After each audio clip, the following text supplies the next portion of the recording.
Sorc. It annihilates bosses on Torment 4.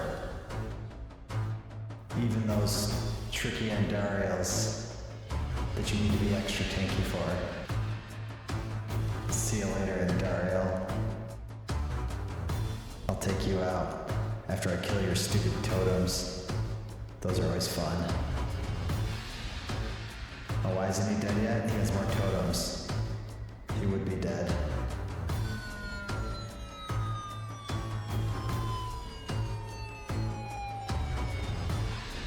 There, he's dead.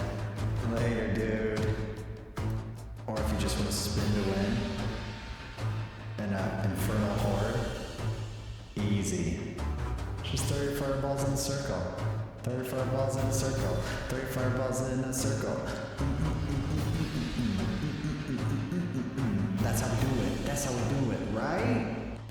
Pit 85. Psh, no problems. Fireball. Alright, y'all. Let's check out the build. What's up, everybody? Kafka here, and we are having some fun. And the fun is with Fireball. Oh my gosh, this build is a great time. You gotta check it out. So I'm gonna play a video up here, and this is a tier 85 pit. So we've gotten to 90. This is tier 85, but let me talk about the build. So first, let's talk about the action bar. Something I'm doing. I've got some help. So I got some help with the build.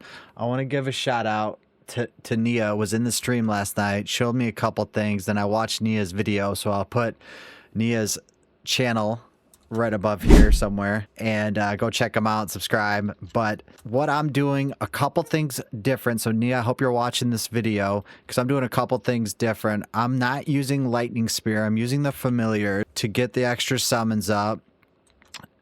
And then I'm using Ice Blades, and I'm using Ice Armor, Flame Shield, Fireball, and Unstable Currents. Because when you cast Unstable Currents, you automatically get a cast for the Talrashes. So you actually already get Talrashes up. So Talrashes 3 stacks is right there.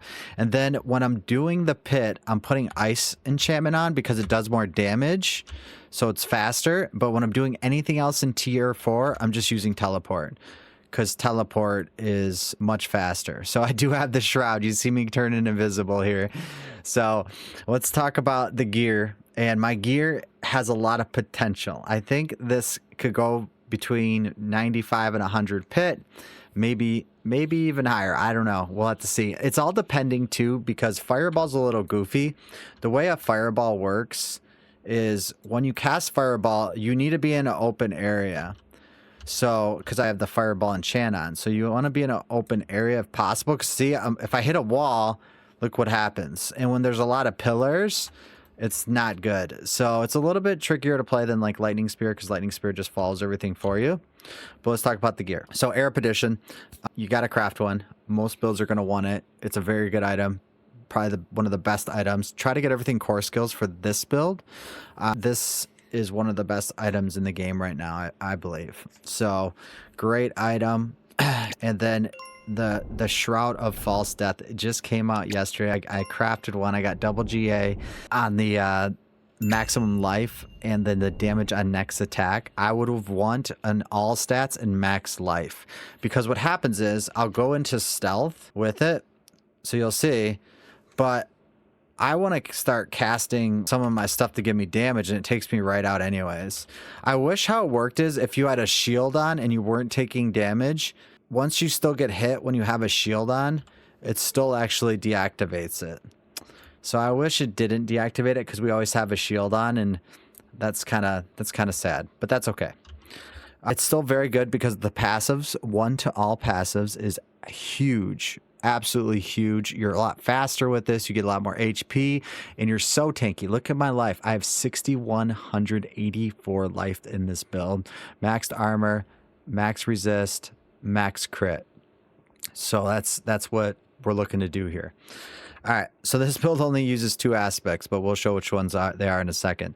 So we do have Fireball, Gloves of the Illuminator. We don't have the GA on Fireball yet. I actually got a pair yesterday from Nia, and I just need to upgrade it. I don't have any I don't have any mats for it, so We want all ranks into Fireball if you could. So this one's a little goofy. It is not as good as it should be, but it is what it is. So I'll get that, and then it will give me an extra 4 ranks, and I'll do even more damage. So that's one of the things. For pants, you want to reset the ultimate. You want the extra attack speed bonus, and it also makes your Talrash's 3rd stack come out. So you definitely want to have the pants with Orange Herald. You want intelligence, preferably GA, max health, and then armor. I had to put total armor to max out my armor. If you do some nodes in the Paragon tree, you can use something else, but there's really not that much more unless you want to put max health on it. If you are armor capped, that would be the best thing. So even more life. This is like a tanky build, man. We feel super tanky in this build. We love it.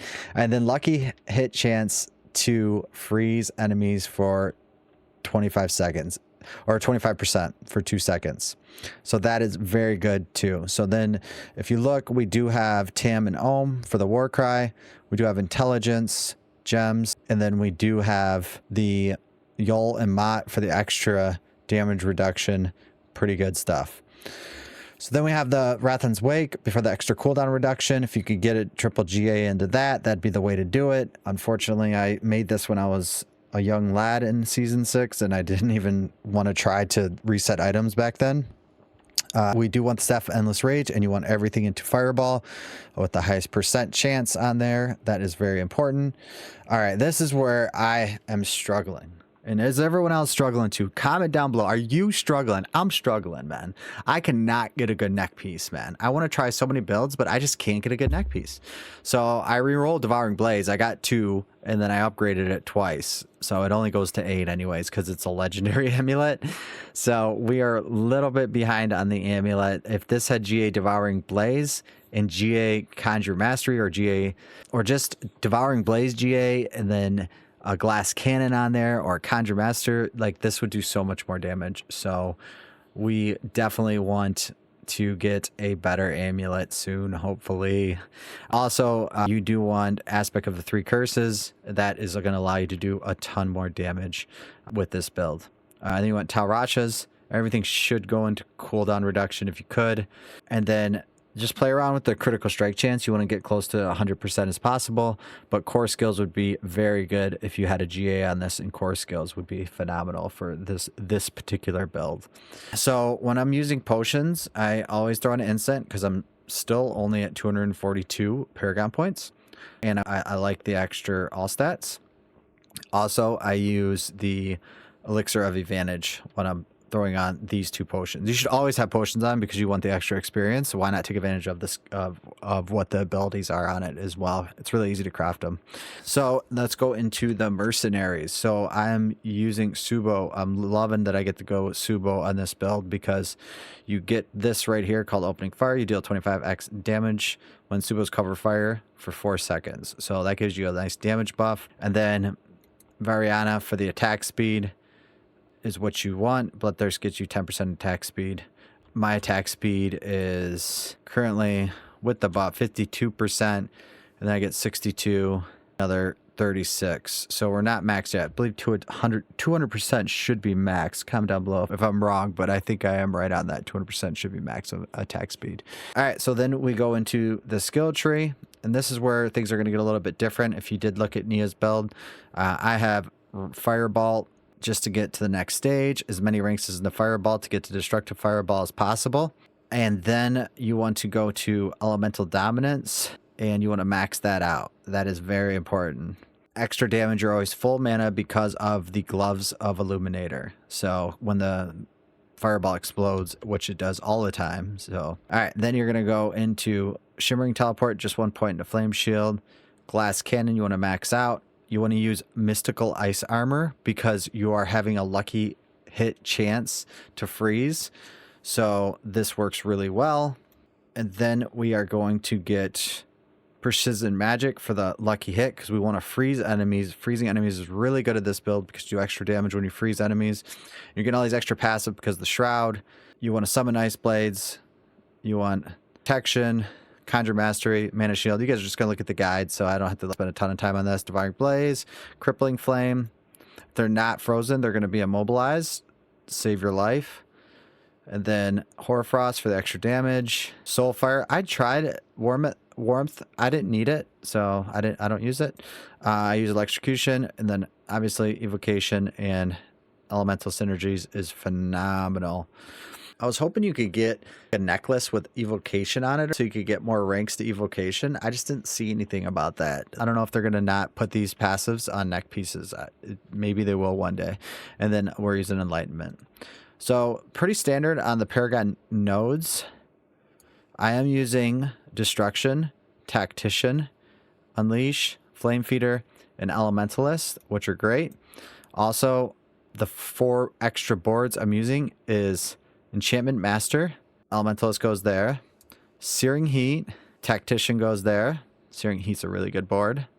And I feel like I still have opportunity to add more Paragon points. When I made my Lightning Spear build, I didn't feel like, oh, it's not going to make that much of a difference if I add more Paragon points. But Flame Feeder, and Fundamental Release, and then Unleash, and you're getting Frigid Fate. The cool thing about this build, this boards, is you're using all the legendary nodes on the 4 other Paragon boards that aren't the starter board, which is actually really cool. And I'm glad that I'm able to do that in this build. And there's still some stuff that I want to get that I just don't have enough points yet. And I think that's really cool too, because eventually I'll be able to get them and then I'll be even stronger. So this build has a lot more potential to it, especially with the basic gear just starting off. I did get some comments last night on stream that people want me to try an Incinerate build. We still have to try a teleport build too. We have a really good Oculus, so we have to make it. But the problem is the neck piece, guys. The neck piece. They're so hard to get. It's just not going to be great if I don't get the neck piece, man. So I don't want to show some rinky-dink build for you guys, but we'll keep working on this one. If I get some gear for the other builds, I will definitely make them as soon as I can and share that information with you guys. But I really appreciate the support. Really appreciate you guys checking out the videos. The build guide is in the link in the description. Try it out. You'll have a lot of fun with this build, and I will see you guys in the next video. Thank you.